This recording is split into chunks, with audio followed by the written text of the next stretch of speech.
Shalom Bapak Ibu Saudara-saudara, berjumpa kembali dalam Bible Study CK7 Online. Senang sekali hari ini kita sama-sama bersama-sama untuk bisa merenungkan kembali firman Tuhan. Dan hari ini kita akan lanjutkan dari Yesaya 12 saudara-saudara. Tentunya dengan harapan bahwa kita semakin dicerahkan tentang apa yang sedang Yesaya sampaikan untuk mereka di zaman itu dan kita di zaman ini, saudara-saudara. Jadi mari kita siapkan hati dan tundukkan kepala kita sama-sama cari wajah Tuhan. Terima kasih Yesus.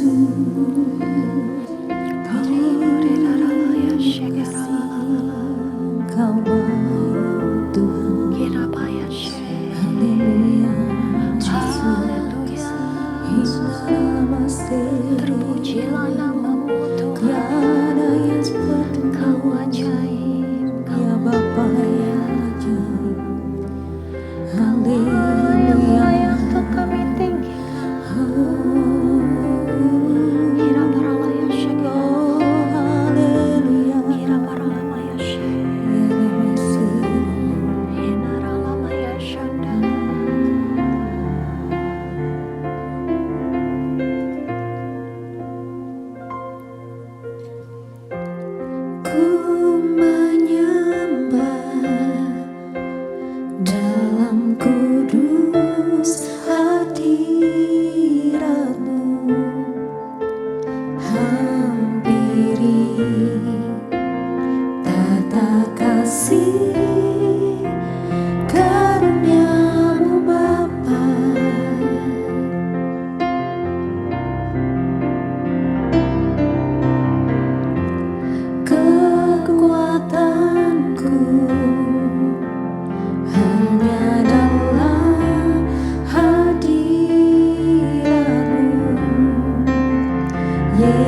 Yesusku, hanya Kaulah segalanya.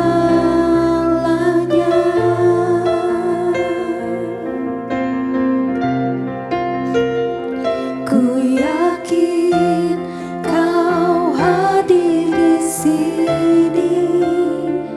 Ku rasakan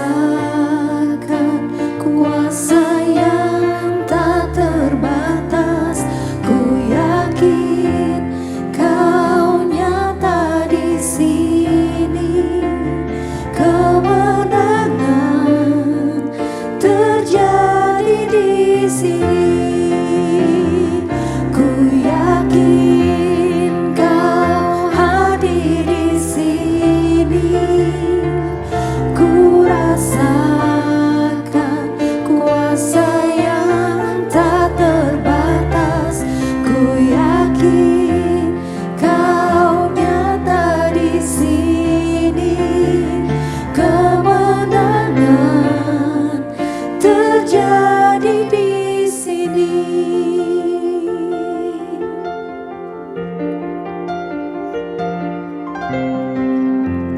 Ku menyembah dalam kudus hadirat-Mu. Hampiri tata kasih karunia-Mu Bapa.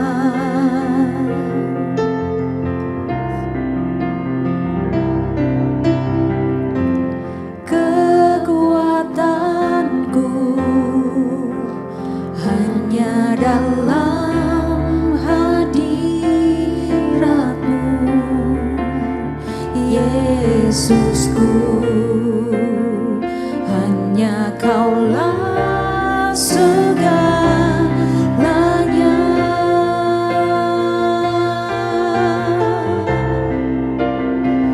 Ku yakin Kau hadir di sini. Ku rasakan kuasa yang tak terbatas. Ku yakin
di sini. Haleluya. Kami yang kemenangan kami Tuhan terjadi.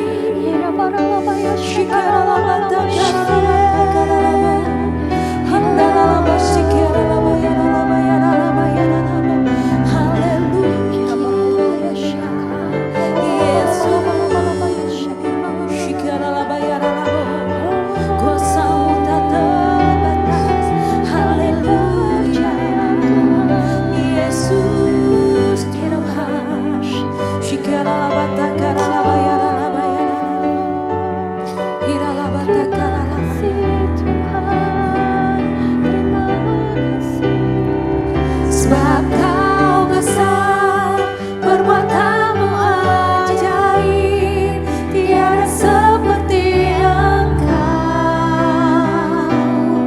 tiada seperti Engkau. Sebab Kau besar, perbuatanmu ajaib, tiada seperti Engkau, tiada seperti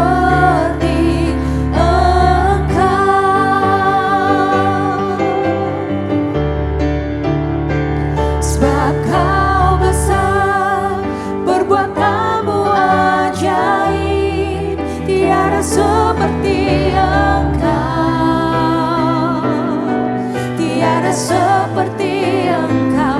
Sebab Kau besar, perbuatanmu ajaib, tiada seperti Engkau,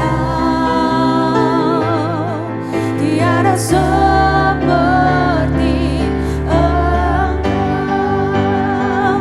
Sebab Kau besar, perbuatanmu ajaib, tiada seperti Engkau, tiada seperti Engkau. Sebab Kau besar, perbuatanmu ajaib, tiada seperti Engkau, tiada seperti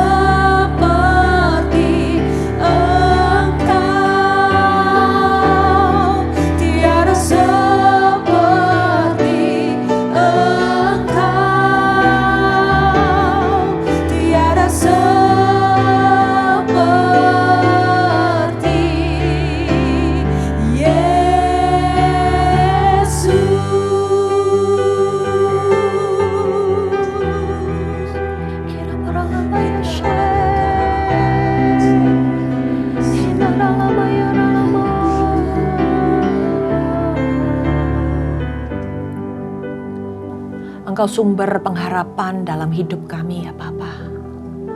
Dan Engkau kemenangan dalam hidup kami ya Tuhan.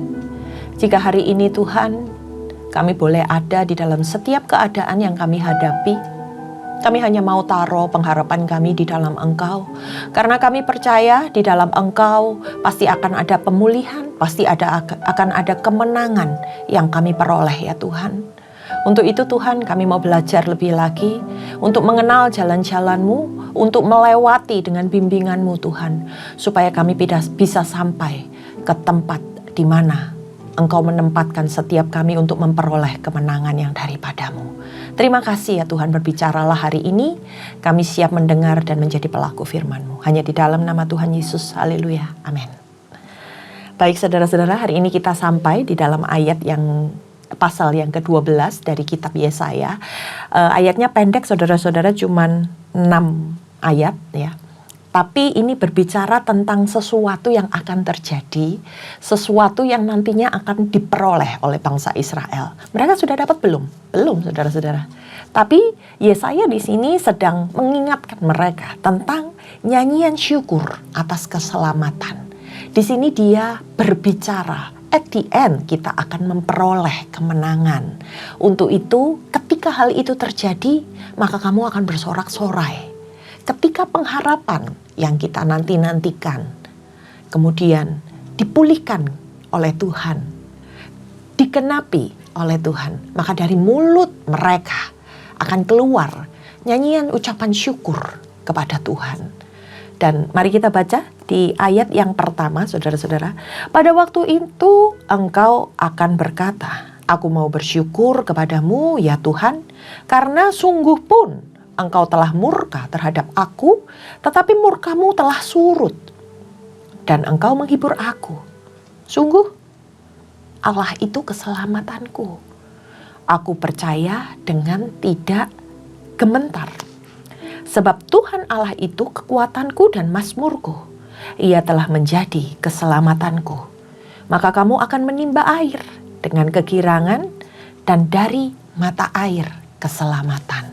Nah, ini adalah sebuah respon, reaksi dari umat Tuhan atas karya penyelamatan yang sudah Tuhan kerjakan buat mereka. Dikatakan bahwa murka karena penghukuman dari Tuhan atas kejahatan yang mereka lakukan, atas dosa-dosa yang mereka perbuat, itu telah surut, saudara-saudara, dan sudah berakhir. Akhirnya mereka akan menuai apa? Menuai penghiburan, menuai kesenangan, kegembiraan dari masa-masa kelam mereka, dari kesesakan-kesesakan dan penderitaan yang mereka alami. Di sini murka Allah itu bukan hanya untuk menghukum ya saudara-saudara. Tapi murka Allah itu lebih kepada untuk mendisiplinkan mereka. Mengajar mereka supaya mereka kembali kepada kehendak Tuhan. Sebab setelah murka itu lewat, mereka bisa merasakan penghiburan. Seberapa banyak kita hari ini yang merasa bahwa Tuhan, kapan masalah-masalah saya akan selesai? Kapan Tuhan proses saya ini akan berakhir? Tapi di ayat-ayat ini kita tahu bahwa suatu saat nanti kita bisa menaikkan nyanyian syukur atas kemenangan yang kita peroleh. Tapi di balik itu semua saudara-saudara, apakah nyanyian kemenangan syukur ini hanya kita ucapkan ketika kita sudah menyelesaikan segala sesuatunya? Bukankah lebih baik di setiap sesi kita mengingat kebaikan Tuhan, penyertaan Tuhan sampai hari ini, bagaimana Tuhan tahap demi tahap sudah menolong kita. Bagaimana kita bisa dikuatkan pengharapan kita dengan nyanyian syukur ini. Bagaimana ketika kita bersyukur tentang segala sesuatu, bahkan segala sesuatu yang tidak baik sekalipun, Tuhan menyertai kita, Tuhan membimbing kita.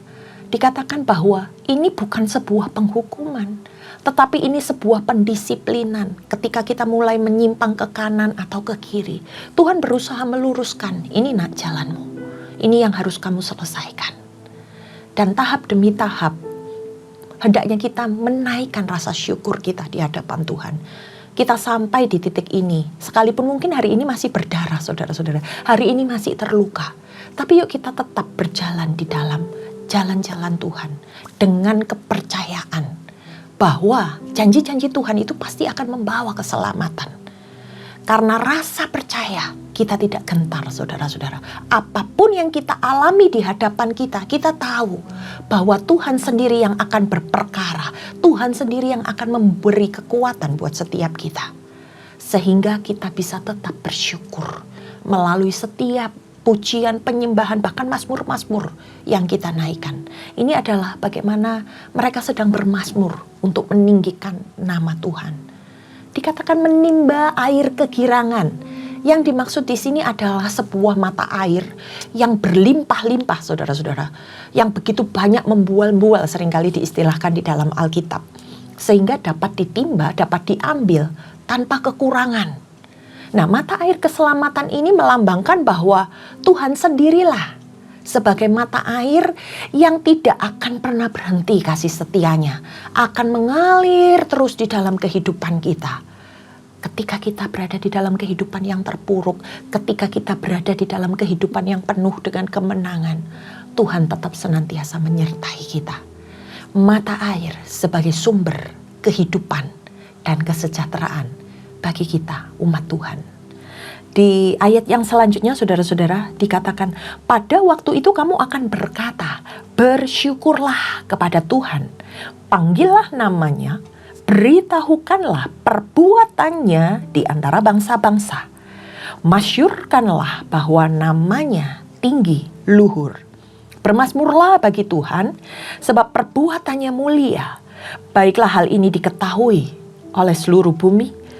Berserulah dan bersorak-sorailah, hai penduduk Sion, sebab yang Maha Kudus Allah Israel agung di tengah-tengahmu. Nah, nyanyian pujian ini ditujukan untuk mengagungkan Tuhan. Biasanya nyanyian-nyanyian yang indah ini akan dinaikkan pada perayaan Hari Raya Pondok Daun ya saudara-saudara. Di mana mereka bersuka cita bersama-sama untuk menaikkan nyanyian syukur, nyanyian kemenangan ini. Nah, ayat ini sedang menyampaikan bahwa setiap umat Tuhan harus senantiasa ketika mereka ada di dalam sebuah permasalahan, sebuah jalan yang mungkin sulit untuk mereka jalani. Dan ketika mereka dilepaskan, ketika mereka mengalami pembebasan, mereka diminta untuk apa? Memberitakan kesaksian ini kepada segala bangsa. Bagaimana Tuhan sudah berperkara di dalam kehidupan mereka.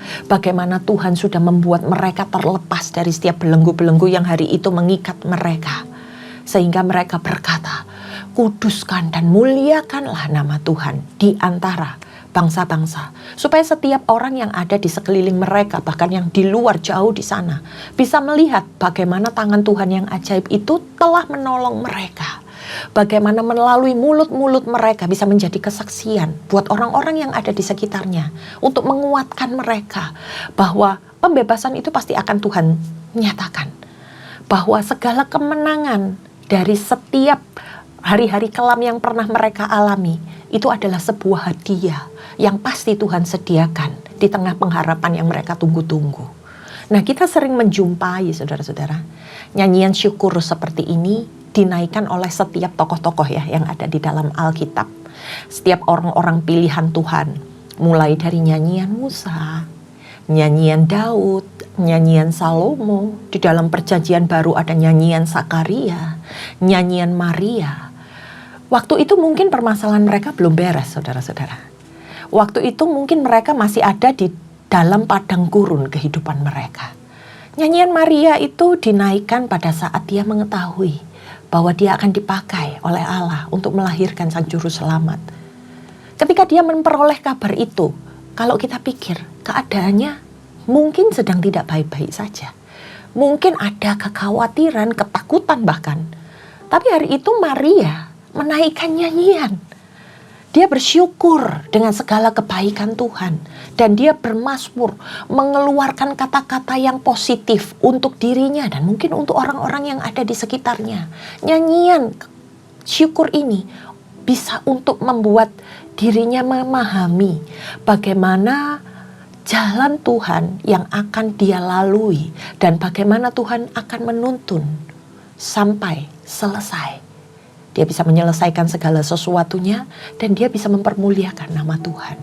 Ini yang terjadi saudara-saudara, bahwa nyanyian syukur itu tidak hanya dinyanyikan ketika kemenangan itu diperoleh, tapi ketika dia mendapat rema, ketika dia menjalaninya, mungkin ketika dia mengalami hambatan, mungkin ketika dia mulai bertanya-tanya, benar enggak ya Tuhan? Apakah yang kami lalui ini benar? Atau mungkin memang pada saat mereka bisa menyelesaikan tugasnya. Nyanyian Musa juga sama saudara-saudara. Ketika dia tahu ada hal yang gak baik yang akan dia lewati. Tapi Musa tahu Tuhan yang berdaulat atas kehidupannya. Kalau dia bisa dipakai Tuhan sampai di titik itu, maka mulutnya hanya memuliakan nama Tuhan. Bukan mencari kebenaran sendiri, bukan mencari kesenangan sendiri, saudara-saudara. Tapi Musa tahu bahwa jalan hidupnya adalah sebuah misi yang Tuhan taruh, yang Tuhan nyatakan untuk dia selesaikan.